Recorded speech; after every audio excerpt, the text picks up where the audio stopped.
You're all set, Chair. Great. Thank you very much, Peter. Okay, we'll get the GDAC meeting for Wednesday, February 23rd started.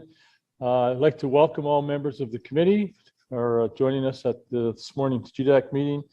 I'll call the meeting to order.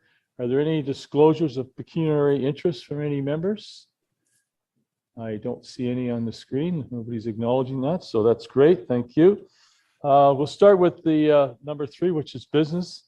And the order of this, we'll begin with the Business Roundtable meeting update report. And I'll look to Frank to take over for the meeting herein. So good morning, Frank. Good morning, everybody. So we'll start very quickly and tell you that as part of our Economic Development Strategic Action Plan for 2022 to 2025, which is a 3-year plan, we've been very active in trying to put a skeleton together, and I'll show you a little bit of it shortly. But just so that you know that there's a lot of background information and literature that we have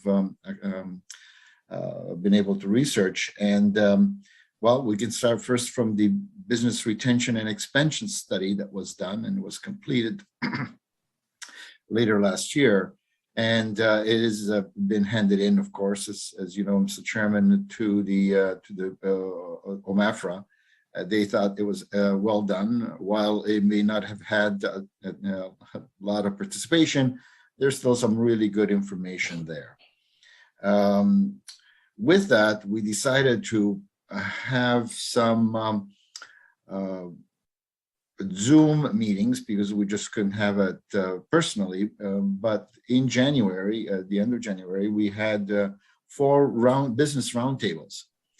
And during those roundtable discussions with the business community, that we had small and large businesses participate. I think we had over 20 participants to those meetings. And we also had quite a few, I think it was 7 or 8 NGOs participating as well. We also identified similar issues that the BRNE report identified as well. So there is a good correlation between the two. The third report that's also been part of our economic development strategy, a strategic plan, is the Niagara Workforce Planning Board report, which was really an economic analysis of the data that's out there. So the top several issues, or 2 or 3 or 4 issues that we identified, number 1 was that we really need to help our businesses, our local businesses. Whenever they want to expand or they have an issue related to whether it's municipal or regional levels of governments, it is our role to have a concierge type service where we do try to help them and solve the issue with whether it's a departmental problem or a delay or whether it's a regional issue. Our job is to resolve that. For example, one of the businesses was having an issue with the Ministry of Transportation with respect to a signage problem that he wanted to change. And so we solved that issue, and hopefully they'll have that sign up in the next few months. So these are the kinds of things that came out of that, including the workforce development issues. Workforce development was a major problem. Now, before COVID, of course, there were still problems with workforce, but COVID exacerbated that even further. So the question is, what do we do about that, and how can we collaborate with the region, with the Workforce Planning Board and LIUNA and the universities and colleges, and also our high schools. So these are the kinds of things that were debated on every front, whether a small business or large business. Yeah, so those were some of the major issues. They wanted us to visit the local businesses. That was the third point. They want us to to find out more about who they are and what their issues are and concerns are. And the municipality has been void of that in the past, and really appreciated the fact that we had these kinds of meetings and asked them their opinion about issues, and that now they have a place of reference that they can call their local economic development officer and ask, can you expedite, can you help us with this issue if you can? So that was a really good process, and we spent a lot of time in putting it together, and I believe the results were very good, Mr. Chairman, and we will use those 3 reports as part and parcel of our strategy. So now let's just go into that. I'm just going to share the screen for a second.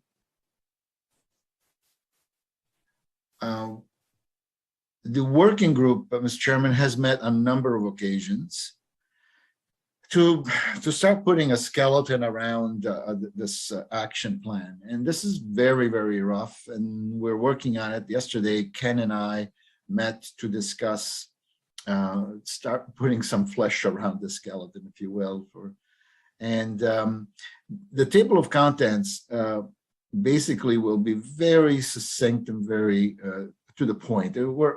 Our objective is not to write a 100-page report nobody will read. We want to build a report that is simple. It gets to the point, and it doesn't have that much verbal narrative. So it will start obviously with an introduction about what I just said in terms of those reports as being the basis for the strategic plan.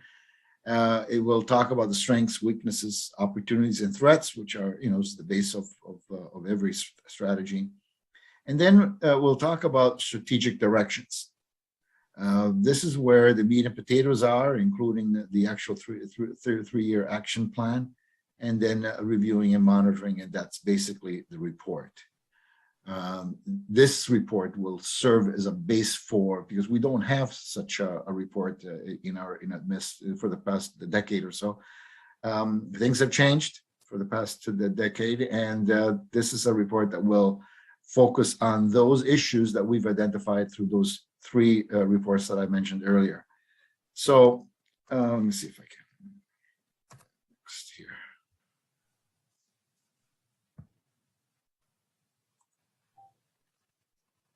All right, so here are the strategies that we identified. We, as I mentioned, why this is.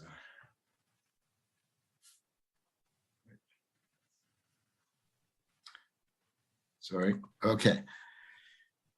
We talked about the importance of supporting our local businesses to expand their operation and keeping them here. That's very important. And the way you do that for the past 35 odd years that I've been in the business is to identify who they are and actually knock on their doors and find out what their issues are. And that's really a program that we'll be putting together, which is the corporate calling program, we call it in our business. And that's a very simple thing, and that is to get some meetings going and find out what their issues are. So you call them and you go and meet with them. Hopefully, maybe the chairman will come with me, and maybe the mayor on occasions, maybe the CAO, just to find out what their issues are and how we can help them. So that was the number 1. And as you can see to the right, those were the strategies that we've identified through our working group. And those strategies and objectives are very SMART objectives, we call them: specific, measurable, achievable, and time-bound. You'll note, for example, the first objective is under that strategy of retaining our business is to proactively improve partnerships with the local business community by implementing an ongoing business visitation program of 3 to 4 businesses per month. So that's what I meant by a SMART objective, so that we can put more information on that particular objective. So as we go through that, and I will go further below here, so that we can go through each action plan. What we did then is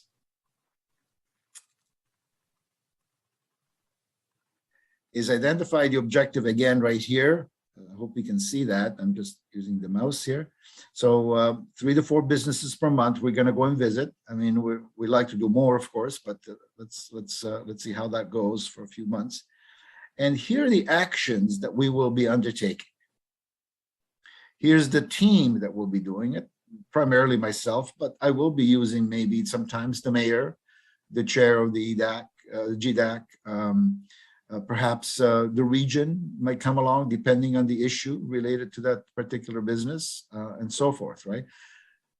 Also, what's important is the timing of that particular action. So we've identified the second quarter of this year to initiate this project, and the costs associated with it, and the KPIs, which are key performance indicators. There's no need to do an action if you cannot measure it, because you're wasting your time. So that's why I've included KPIs. So that's basically how each goal and the objectives therein are identified in terms of what am I going to do as the economic development professional for the next several months. So then we go to the next one, and I'm not going to go through each of these action steps because then I'll start boring you. But basically, the objectives are identified at the top. What we will do in the next phase, and we're doing it right now, is build some narrative around each objective, so that or each goal, so that people have an understanding in the context of those goals, the objectives, and how it's going to be carried out. The public doesn't necessarily need to have all this information in the action plan, in the strategic plan. But if anybody ever asks, whether it's council or anyone in the public, they're saying, "Well, you mentioned that you were going to do this objective number 1 in the next few months or in the next year, or it's an ongoing basis. Can you provide us some matrix to it?" Absolutely, I can. And here's how I did it, and how I measured it, and when did I do it, and how much did it cost, and so forth. Okay.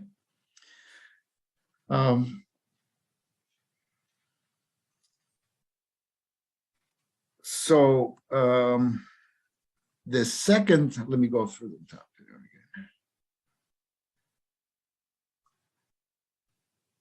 The second one that we will be focusing on is workforce development.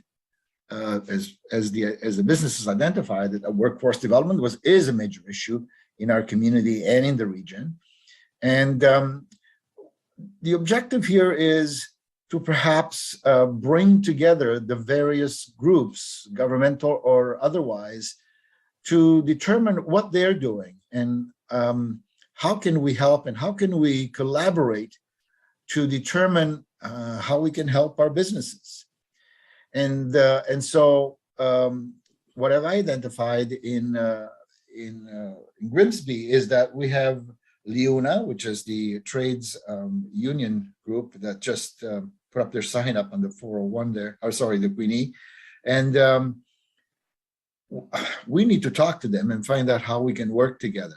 What are the gaps, and what are some of the issues associated with workforce development in our community and the Niagara region. Also, we should be working very closely with our local high schools, colleges and universities surrounding us, of course.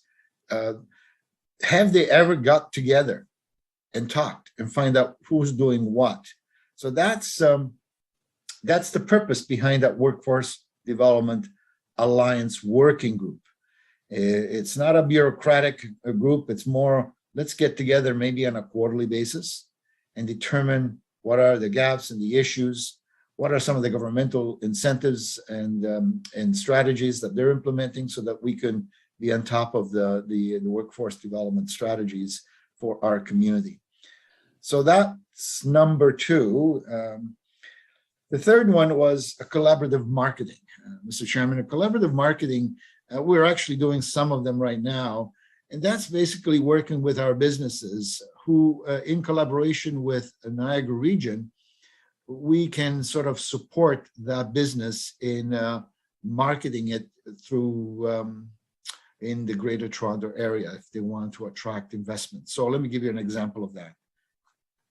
The Casablanca Corporate Center. We currently are working on a collaborative marketing angle on putting together an article in the Financial Post to let them know what's happening. First of all, in Niagara Region, because I believe Niagara Region is picking up the cost of this and may share it with Casablanca. I'm not sure of the financial. Certainly, our community is not involved financially in this, other than being very supportive. And we put together points for the mayor not too long ago, so that he could speak to the reporter, and sort of write an article on what are the benefits of locating in Grimsby, and more importantly, in this particular quadrant of our community, because they've got 30,000 square feet of office there. The two other floors are with headquarters of Solid Steel and the Santos Homes. These are headquarters of organizations. So that's something to be proud of, and all the housing that's taking place in the area, and the future development of that whole quadrant is noticeable. So how do we promote that? Well, one of the ways in which we're going to try to do that is work collaboratively with the region and the private sector. So these are the kinds of things that we're looking at. In addition to which, we're working with another company but a developer that purchased the 23 acres on the South Service Road, just west of Casablanca there. They are intending to put up over 700,000 square feet of buildings, 2 buildings in particular. And the question is, how can we get them to promoted as well in the Greater Toronto area to find those major tenants? So these are the kinds of things we're working on. Obviously, with the marketing comes the whole concept of developing a business readiness package, or tools, I call them. Those include community profiles, a business directory, vacant land directory, and all those tools that we need in order to ensure that when somebody asks us the question, how many high schools, how many parks, and what is the average house cost in your community, the community profile will provide that information. Okay, the business directory, we've got over 500 businesses already identified. That's through the help of the chambers, and we correlate with the chambers directory and ours, and Scott's directory, and the region's directory, and what we had already in our database. So we're putting all that together, and I believe that Niagara Region this summer will be updating their business directory with about a dozen students going around checking that all is up to date. So we're working on that as well. So those are the kinds of marketing components that we are going to be building. The fourth component was supporting entrepreneurial development and home-based businesses. Mr. Chairman, we identified as well during our discussion with the business community that there's quite a few entrepreneurs in our community. Those entrepreneurs are starting their business, whether it's the garage or their home. They're starting their business, and the question has come up, and they asked, how can the town help us? Whether it's being a little bit more flexible with the bylaws, to how can we jump to the next level from to an incubator, perhaps? Where are the incubators? How can you link us with them, and so forth? So the home-based business is well, and it's doing very, very well and thriving in Grimsby. Are there any violations with the bylaws? I noticed that in Toronto there was an issue that was a bylaw problem recently, that one of the home-based businesses had their van parked in their driveway, and the van had, of course, identified itself as with a major sign at the side saying ABC Plumbing, whatever. And one of one of the citizens complained about that. That is against the bylaw. And sure enough, it is against the bylaw.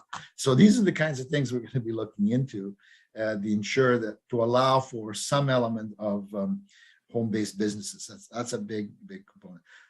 In terms of supporting entrepreneurial development, every municipality has some element of assisting local businesses to startups, basically. And while we do have one, which is in St. Catharines, unfortunately, the St. Catharines component comes, so the Entrepreneurship Center officer comes here sporadically or once a month or something of that nature, my understanding. One of the things that we like to explore is the possibility of that to be enhanced a little more, whether it's weekly or whether it's bi-weekly, I'm not sure, but maybe in collaboration with Lincoln, we could formulate some form of collaborative effort in seeing them work together on bringing them here more often to help our entrepreneurs, especially those that are from their home that want to expand. Okay. So I strongly believe that to have a strong economic development program, supporting our local entrepreneurs and home businesses is very, very important. And I'm glad that it's in here and it's been identified as a major issue. Finally, the last one is business sector's attraction. We don't thrive on a major sector in our community, although one could say that there's a good variety of businesses in our community, and that's good. You don't want to be just a tourism town. You want to be a tourism town and a manufacturing and a service sector town, so that whenever one is down, the other two pick up the slack and so forth. So we have a pretty good diversified economic base, and that's good for Grimsby. But we have identified a couple of businesses that we should focus on. One of them includes, let me just go down further. One of them includes the hospital. I mean, anywhere between $250 to $450 million will be spent to upgrade our hospital. Well, there's got to be something there that we can leverage. And so we are going to explore the possibility of creating or working collaboratively with the hospital and maybe the province and maybe the universities and colleges and perhaps our friends at Hamilton. Maybe a health science hub could be considered, So it's those kinds of things that we will have to explore. Again, I say the word explore because we don't know how much time or effort and resources is required to do that. But at least it's in our sight, and we'll look at that in the next couple of years. And that's basically it, Mr. Chairman. Basically, this is the skeleton of the 4 or 5 strategies that we'll be focusing on. Hopefully, the next time you will see this, we will have the narrative with it, and it will be in a draft format, of course. We'll be working with the working group, who, by the way, Mr. Chairman, they've done a great job in helping us. Volunteer time, which has been incredible. And thanks to Alejandra, who's the chair of the working group. She's been working very closely with me and helping me through this entire process. And she's been a tremendous help for us. So if you don't mind, Mr. Chairman, one of these days you and I will have to take her out for dinner because she's been an amazing, supportive individual for me. And so I hope that by sometime the end of March, our next meeting, you will have a draft with that narrative, and I will send it to you in advance, of course, so that you can read it in advance, and then we'll go to council for final review and approval. Okay. Are there any questions on that? No. Sorry to be a little bit lengthy, but as you can appreciate, it's been a lot of work, a lot of thought process in this, and now is the time to really, well, you don't have to give it to me now, but you can also send me an email and identify some of the issues that we've got in here and provide us with some feedback. I'm not sure if this was part of the agenda, but I can certainly send it to you, Mr. Chairman, and distribute it to the members for review. I like to caution that this is confidential. It should not be shared with anyone at this moment because it is in a draft form. And we'll leave it at that. Okay. All right. Great. Thank you very much, Frank, for your presentation on the Business Roundtable meeting update. Great information. You've done a lot of, you and the people involved have done some great work moving this forward. I'm gonna, we have a resolution to get approved. I'll do that first. If the committee doesn't mind, then we'll have some comments. So I'm looking for a mover and a seconder to, for a resolution resolved that the update regarding Business Roundtable meetings be received. So can I get a mover and a seconder on that? Richard and a seconder, Ali? Great, thank you very much. Any comments or from the committee on Frank's presentation there? Ali, go ahead, Ali. Thank you, Mr. Chair. Frank, I'm really excited to see how this is unfolding.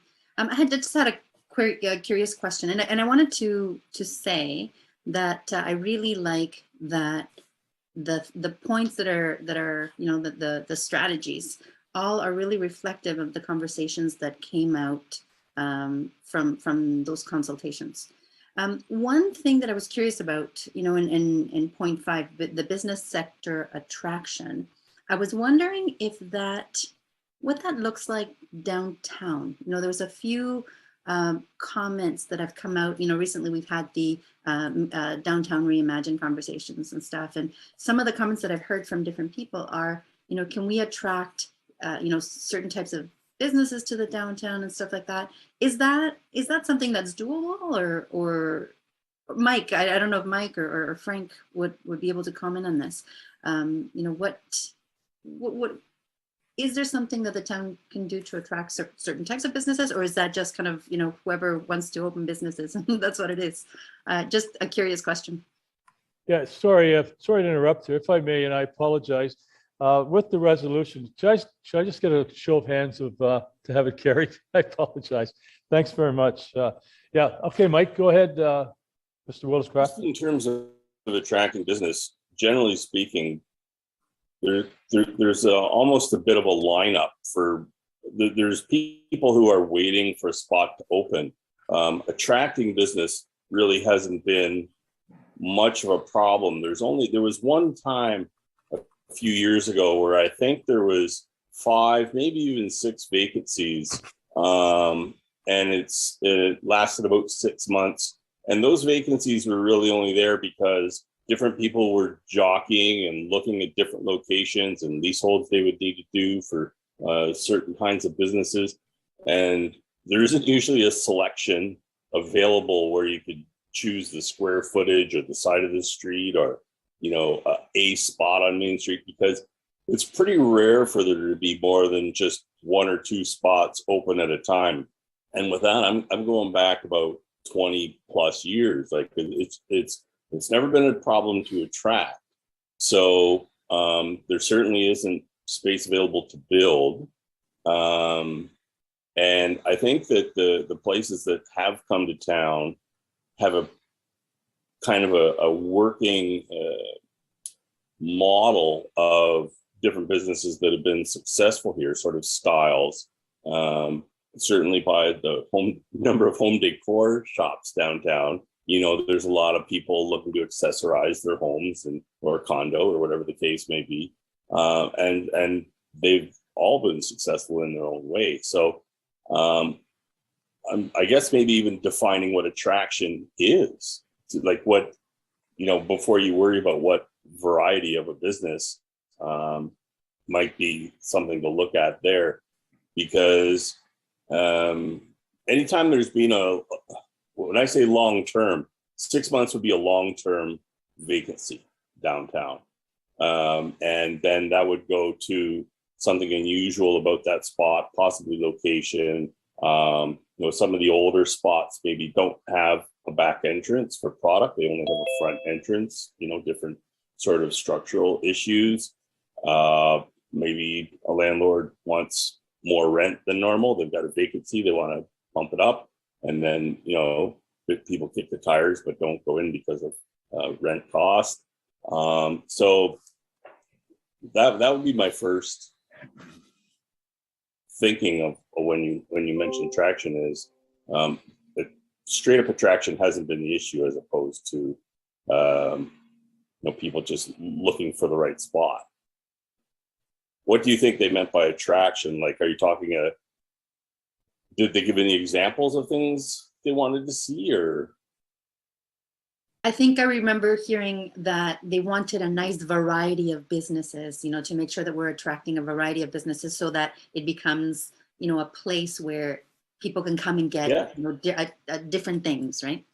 Yeah. Well, even within a store, you want a variety to draw people. So certainly a variety of commercial is ideal. And like I said, it just seems to be about individual opportunity and I don't know if some people might be aware there was a group of people that were looking to spend upwards of $1 million downtown. They wanted to have a Grimsby microbrew location, and they had everything about their product ready. They had somebody to make their beer, install the equipment. They had all their branding and marketing done. It was a plug and play, brand new business. They wanted to call it Grim City Brewery. They couldn't find a location. They wanted to be in the heart of downtown. And they spent I was working with them for 2 years. Talked to Kevin about the, even after he acquired the home hardware building, and just for the machinery and what they needed, et cetera. There's an example. That's something, Grimsby, you talk about variety, that's something, it would have been a great fit for downtown and a draw, and they just couldn't find a place to go. So the idea just kind of went away. Wow. Yeah, I remember that too, Mike, because the people reached out to me a few years back, and then they were looking at up Hunter Road, that area too, where Luna is too. They were thinking maybe they could set up there, but unfortunately, the metrics of it just didn't work out for them. So that would have been great to have that. Would have been great. Yeah. Any other comments with regards to the presentation that Frank just made? All right, I have one I'd like to bring up, and I'd like to ask Frank if he could elaborate a little bit with the roundtable with the businesses. I just thought that was a fabulous initiative, Frank. So you mentioned there was other people involved, and I could you just tell to the committee, just tell who else was involved with? I know the other business. I know Remy from Grimsby Power was those type of people. Could you just maybe give a quick update on who else was then at the meetings? Because I know Remy from Grimsby Power, he thought it was just fantastic being able to listen to the businesses. So I'll stop there, Frank. Thanks. Yeah, that was good. We had our CAO, myself, Remy, of course, Rebecca was there, Alejandra was there, Gary. Alejandra, can you help me out with his last name? Gary from Employment Health Center? It was Gary Bruce from the Employment Health Gary Center. Bruce, yes. Gary Bruce was there. Brock University was there as well. Okay. And Ken from Niagara Region was there. So we had a good 7 people that participated. That's great to hear. That was some great partners involved with that too. Ali, did you want to comment? Yeah, I just wanted to comment that there were, so I think what Dave was asking, and correct me if I'm wrong, is the businesses. So I can't think of everybody off the top of my head, but there were different consultations. There were consultations that spoke specifically to small businesses, and then there was consultations that spoke to leaders from large businesses as well, from such as I'm blanking. Frank. John Deere. John Deere was there, for example. So there was some great participation. I'm sorry, I can't think off the top of my head who was there, but. And by the way, the people that participated were either the owners or the presidents, CEOs of those companies. So we heard from the top. Well, that's great to hear. Yeah. Great. Yeah.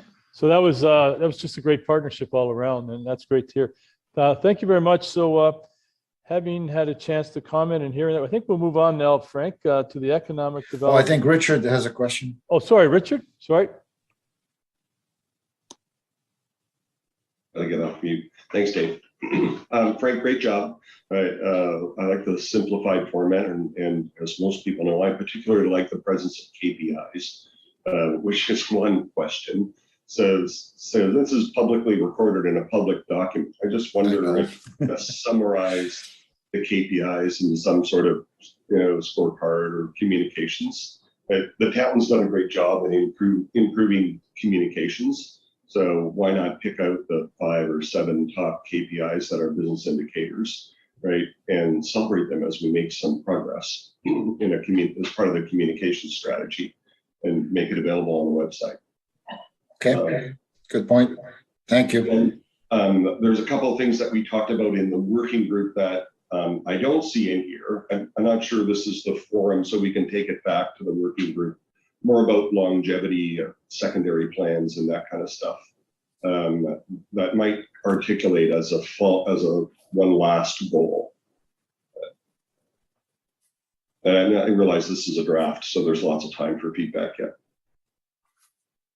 Yes, absolutely. There's still room to elaborate on that, and that's why we're having these discussions. If there's anybody there that has an issue, I think Michael had a good point about the downtowns, for example. Main Street and Grimsby on the lake. Should we review the bylaws of the downtown area to reflect more of a up-to-date component? Maybe we should review the CIP for the entire community. These are the kinds of long-term discussions that one can have. So yes, I take your comment at heart on that. Michael, did you want to add to that? Because I know you had some really good issues about the downtown core. I just had a question on the roundtables. Richard mentioned communication. Like, I'm not sure who. Ali mentioned some participants, but I'm not sure. Did you have anybody from the DIA participating? I know I didn't get any communication about those sessions, or did you have it? Someone else from the board, maybe even the mayor or Councillor Freight were involved, or because they're both on the board. But I'm just wondering if there's anybody from DIA that took part. Mr. Chairman, I don't believe any members of council were there. We did not invite council. Well, I just meant as a DIA rep. Because I'm meeting with each council independently, even by just calling them, we'll have to find some time. And that's a separate issue altogether that I will summarize some of their concerns, issues, vision, if you will, so that I can include as part of the strategy what Kevin or Dave want to contribute. In terms of the small businesses, we did have quite a few from the downtown area, and they participated as well. Yeah. Am I Alejandra? Is that correct? Yeah, and there were invitations that went out to Quite a few. Some contacts who are on the board of the DIA. Mm-hmm. But none of them took part? I have to double check. Some of them did. I have to double check about whether people sure, from the board participated, but the invitations did. Nobody brought it up at a meeting in terms of an update, so that's why I didn't know anything about the meetings. Yeah, no. So invitations went out to definitely people who are on your board. To businesses, yeah, businesses. Okay. If I may jump in, I just in case it wasn't clear, and I think it was, but this is a living document that still requires, you know, input from council, that is requiring input from this committee as well. So, you know, as we keep moving forward, it's still, it's a living document. And I wanted to also jump in and kind of comment on what Richard said. And what I think is really important that does come across is that, you know, this is a three-year strategy. It's a short-term strategy to, you know, kind of our starter strategy to get us going, to make sure that we're addressing the needs of our business community today and our community today. But it's kind of a jumping point for ongoing strategy. So, you know, I'd love to see something in here that points to that, right? That it's a living document, that as things happen in our community and in the world, that can be incorporated into things that make sense within the context of the strategy, that we can still incorporate them. Thank you. Okay, good discussion. I just saw one last comment for myself, just from hearing and learning about this initiative with the, what I really like is the corporate calling. That's long been overdue, that we work as GDAC, as a group, working with, as Frank said, the mayor, reaching out to the businesses. And I think that I look forward to that as it moves forward, working with members of GDAC, involving them too with the businesses. So yeah. Anyways, let's move on if we may. Frank, did you want to give an update on the economic development strategy? I just did. Oh, that was it? Okay. Yeah. All right. Sorry. That was 2 in 1 then, was it? Yeah. Yeah. Okay. Very good. So what I need, I've got a resolution here too. If there's any other comments, no other comments, I'd like to move the resolution forward. The resolve that the update regarding the economic development strategy be received. I get a mover and a seconder on that, please.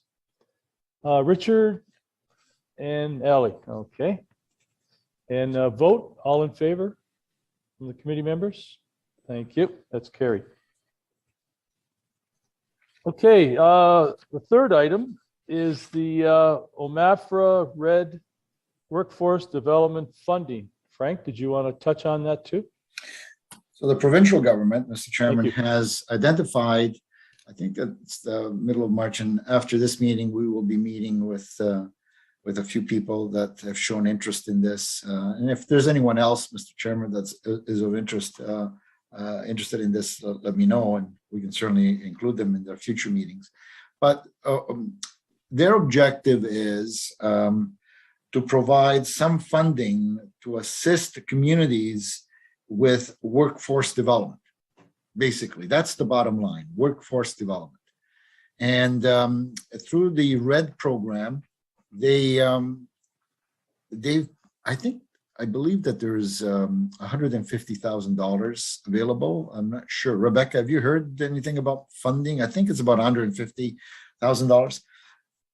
So we're getting together today to discuss if there is an appetite for us to participate in putting an application for the deadline. I think it's March the 7th or something. And if there is an appetite, we'll certainly put in an application. But the only question is, Mr. Chairman, that if we put in an application, there is also an expectation for the town and the participants to partially subsidize it. I believe it's 50%. So if we get 150, we have to measure that we need some money in the budget. So I'm not 100% on this. I think it's good to explore things and determine whether there's an opportunity. And we hope that at least we'll put it to bed, whether it's a yes or a no issue. Because whenever there's funding available from the federal, provincial government, I'm always skeptical. And sometimes they're grant related, but sometimes they are, you have to contribute 50%. In this case, it's 50%. Okay, okay, great. Thank you, Frank. Alejandra? Thank you. I would love to hear from Richard and Michael to see if they have any thoughts or input on this based on their own experiences. Sorry, Michael. Which aspect? So workforce development. So if there's funding for workforce development, and we're gonna look at what that entails, so what opportunities there are, just in case, Michael and Richard, you've heard anything about what's happening, in your necks of the woods, like where you bring experience from that. In terms of a deficiency or an area that we need to be brought up, or? Yeah, and what can be done in terms of workforce development? Just any thoughts or ideas to make sure that If you can think they're of brought to anything the off table. the top of your head, go ahead. Hey, Richard, go ahead. Go ahead, Richard. I have two thoughts. One is either it's particularly focused, like Digital Main Street, right, where you're going after a particular skill set. I'm not saying that's the skill set, but it's highly focused. So you know exactly what you're offering, and there's programming to support it. Digital Main Street was successful in that regard. Or it's highly generic, meaning it's probably like a grant program where you're trying to get at what is particular to the business. So they want to upgrade the skills of their electricians force, right? Or they want to add soft skills to their management team. So, and that varies by business. So then they define what the criteria are. You just have to define a framework under which you'll provide grants or subsidies against training, right? Kind of like the COJG model. So either one or the other in this time frame. I don't know whether we don't have any programming at the town level, so you'd have to leverage programming that already exists in Hamilton or Niagara. But anyway, those are the two thoughts that I have off the top of my head. In programming I've seen before. Okay, I'll go to Michael Maroney. Hi, hi, Frank. Didn't know this was out here. So I just took a quick look. So the money's up to 70%.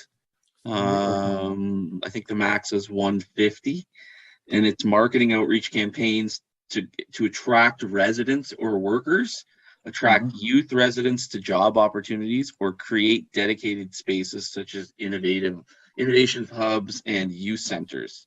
So I mean, like if we could come up with something, it would be great. But I guess we have till the 7th of March. So we've got about 14 days. Yeah, I mean, this is a little like where we are, or where I work. This is too small of a program for us. Like we're over 100,000, so we wouldn't qualify for it. But I mean, it would be great if you could get something in there. They have funding for 61 projects. So, I mean, an application would be good. I don't know, it might be good to connect with the workforce planning board to see, but definitely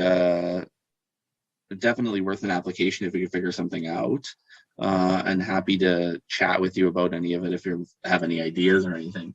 But this was new to me. Sorry, I didn't see this one. There were a lot of announcements in the last couple of weeks. Sure. I missed this one. So yeah, I mean, it seems like a good program, and it seems like there's a lot of cash available, but again, it's how we can apply. I mean, I know we talked about innovation hubs and things like that, but I don't know what stages we would be at or anything with that, right? So Yeah. Okay, great. Let's go ahead, Frank, if you want to comment that. Well, the other thing is that we have to come up with $45,000. yeah. Okay. And Mike, we do you just have a went through a comment? budget system. Yeah, we just did our budget. Yeah. Mike Willscraft, do you have a comment? Just if I was sort of interpreting what Richard was saying, when you're talking about those types of programs,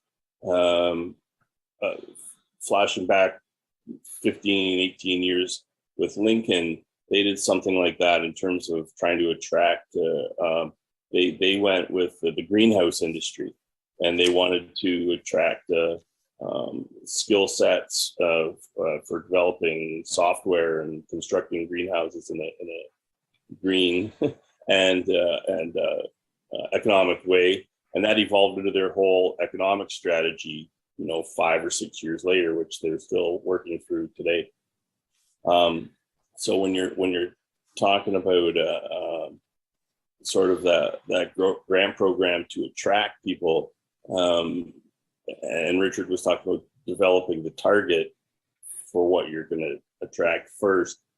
that could be one way, is having a target and centralizing a focus to a campaign, or like you said, kind of go the other way with the generic end. But I don't think I've heard a conversation about establishing any type of a theme or a target for Grimsby in the manner that Lincoln did with agriculture. Okay, thanks for your comments there, Mike. Frank, did you want to respond? Then I'll go to Richard after. Yeah. This is not an easy situation. There's no doubt. I mean, workforce development has been around for a decade, but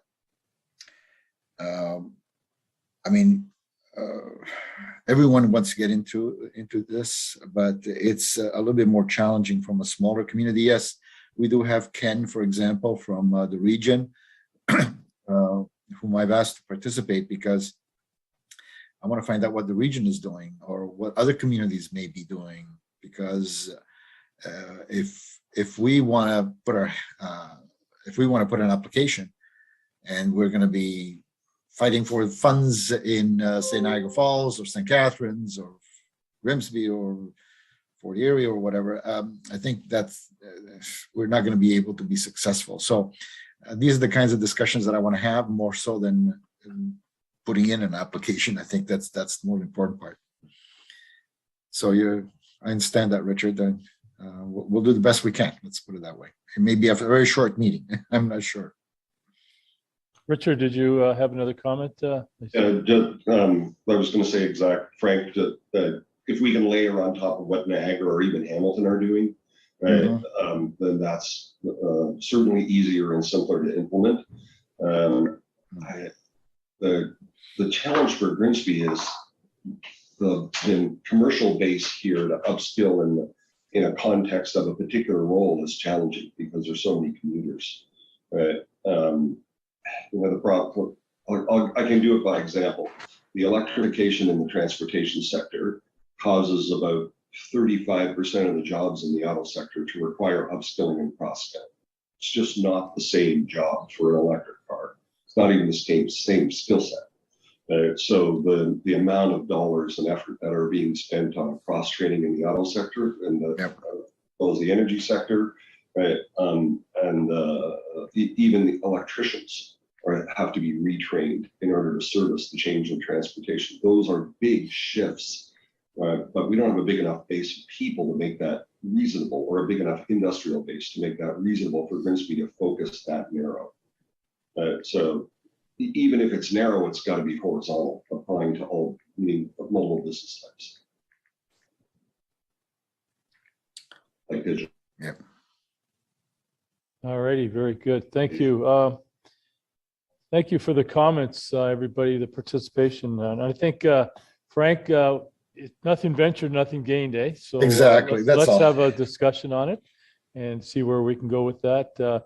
I believe when, and maybe the committee members can help me out here, but I think we did receive some funding from OMAFRA in the early days when Adam was with us. But hey, there's another opportunity. Let's give it a shot. So if everybody's okay with that.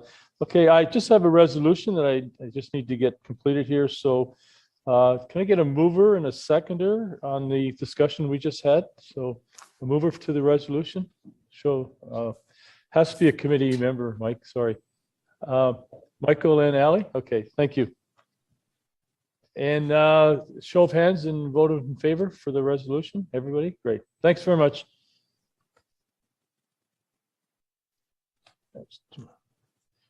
All righty, that's great. Great updates, Frank. Thanks very much. So just to move the meeting forward, our next item is new business. Does anybody have any new business or any announcements for discussion from committee members at this time? All righty, I know we had a lot of good talks through the meeting. So I just have one comment I'd like to make and bring this to the committee. Frank was talking about a new business that was a new proposal business that was coming to the self-service road and Kelson Avenue on the west side of the property on the west side of Kelson Avenue. And I attended the Committee of Adjustments meeting last week, and the new business had a couple minor variances that they were bringing to the Committee of Adjustments, and unfortunately, well, for all the right reasons, I'll leave it at that. But the Committee of Adjustments declined the minor variances for the business, and that was, as Frank was mentioning, two large warehouses. There was a lot of participation from the local residents in the area. They brought up some strong points to the business, and the president of the company was there, and he was commenting too. So what I was thinking, just through our conversation today, that maybe another avenue that the GDAC could also work with the planning department.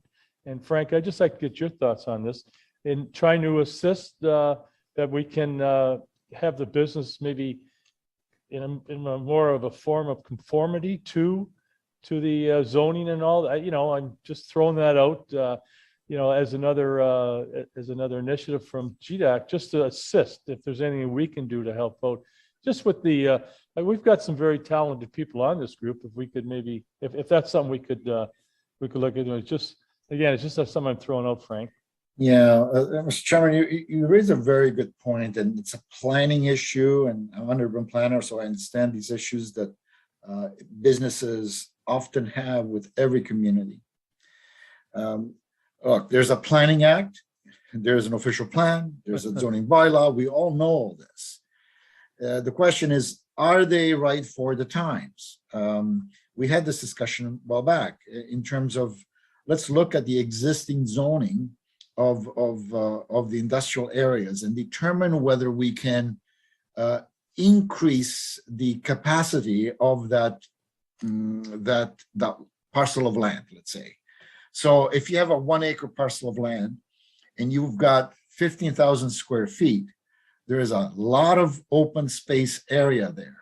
That's the issue that, especially at the corner lots, that could be maximized further if a business wanted to expand but did not have any more, or we as a municipality don't have any more land to expand in. This is a very long-term discussion, a discussion that should be had with first of all, technical people. A study needs to be done to determine this. Some municipalities that I know of are thinking of this and considering looking at the capacity building of industrial areas.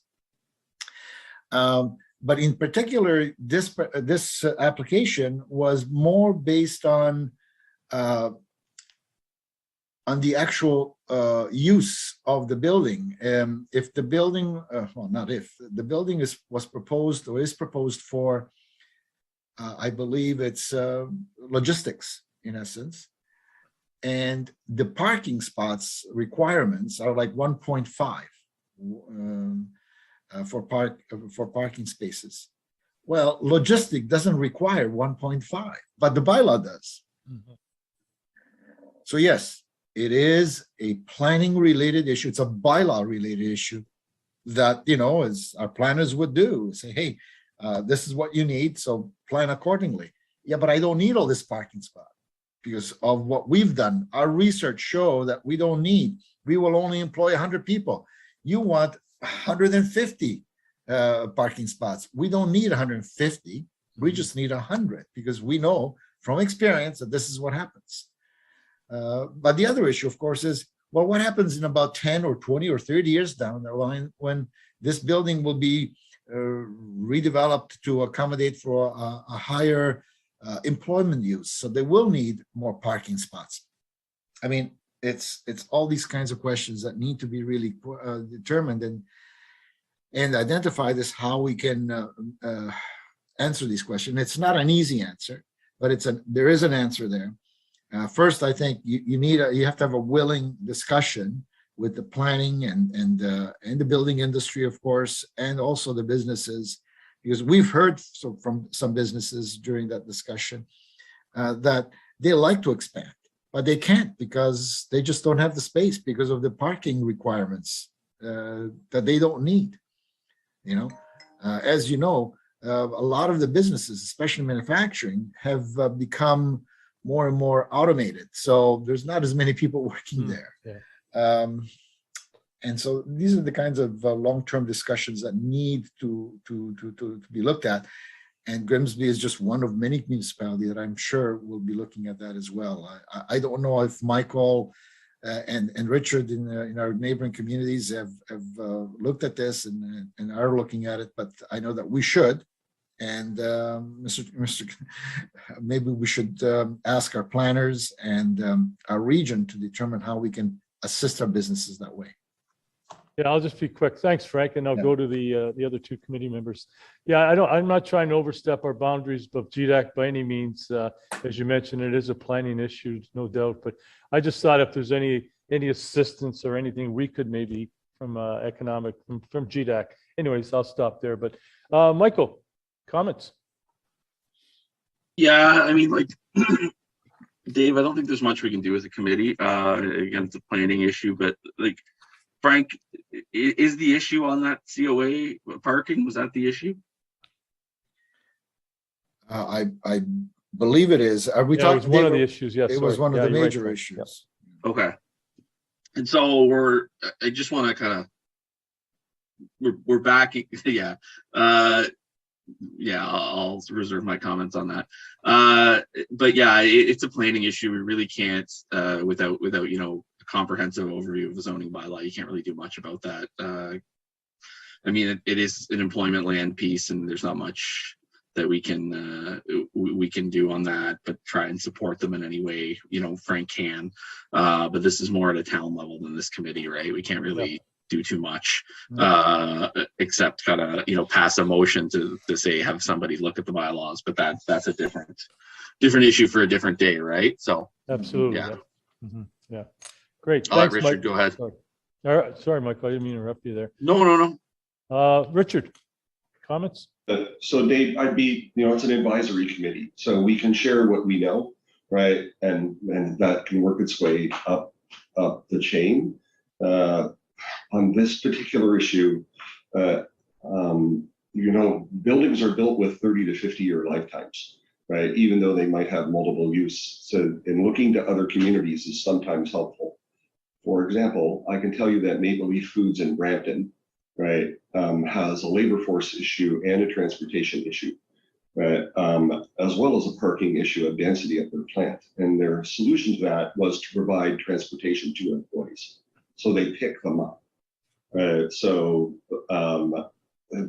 so that's a huge bonus to employee. It's a taxable employee benefit. They pick them up, and in a community as small as Grimsby, where a percentage of that workforce might be local, right? That's a viable solution for the company to undertake. So you have to get rid of everybody has to drive their car to work as the basic premise for that conversation. If you're in downtown Toronto, that's not even a viable premise anymore. Right? So you need to think about what happens over the length of the building and other solutions to that as particular issues. People have today's context, but not tomorrow's. So that's where, you know, to Alain's point earlier about thinking about the long-term implications of economic development and how the town can better do policy, right, to support economic development and be competitive. Right, because those logistics warehouses are going somewhere else, right? And they'll go to somewhere else where they're going to get that variance because somebody else is thinking differently about how to solve the problem. Just a point. Thanks, Dave. Yep. Great. Thanks for your comments, Richard. Mike. Just on a possibility of having a building built with a lower spec for parking because of that builder or developer's need at the time. You know, I'm sure most people are aware of similar situation at Bartlett Road with the old greenhouse. When it was privately run, it was a small group working there. They had no problem. Then when the use changed and they expanded, there was nowhere for all the new people to park.